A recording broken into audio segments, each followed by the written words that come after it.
هر کور مکتب د نن زده کړه د سبا ویاړ. السلام علیکم. د هر کور مکتب ګرانو زده کوونکو ستړي مسئ. د دوهم ټولګي د ریاضي مضمون 42م لوست ته ښه راغلاست. د نن ورځې د درس موضوع مو د هغو عددونو جمع کول دي چې مساوي اجزاوي ولري.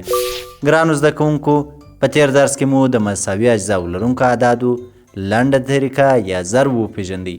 راځئ چې مساوي اجزاوي لرونکي عددونه جمع کړو. لومړی مثال: دوه ماشومان چې په سیم کې د یو بل څنګ ته ناست دي، د هر یوه په بستۍ کې 6 کتابونه دي. اوس تاسې پیدا کړئ چې دواړه ماشومان څو کتابونه لري. راځئ چې په ګډه یې حل کړو.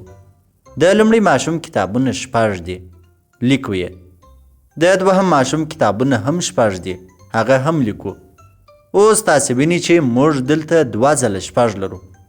که یې جمع کړو 12 کیږي. د مساوي عددونو جمع ته تکراري جمع وایي او تکراري جمع موږ د ضرب په واسطه په لنډه طریقه هم کولی سو. راځئ چې یو بل مثال حل کړو. که په یو پتنوس کې 2 غابونه وي او په هر غاب کې 3 دانې سیبونه ولرو، نو تاسې پیدا کړئ چې موږ ټول څو سیبونه لرو. حل: ګرانو ماشومانو تاسې ښه متوجه سئ.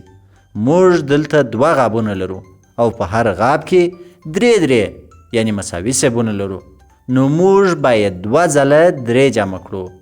راځئ چې جمع یې کړو. 3 جمع 3 مساوي کیږي په 6 سره. دا مثال موږ داسې هم حل کولی سو چې 2 ځله 3 مساوي کیږي له 6 سره، چې دا طریقه موږ او تاسې د ضرب په نوم یادوو.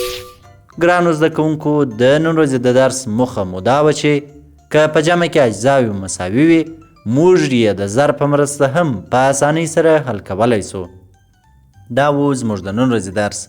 په راتلونکي درس کې به د ضرب د عملي علامه وپېژنو او په عملي ډول به یې مثالونه حل کړو. تر راتلونکي درسه مو په مخه ښه.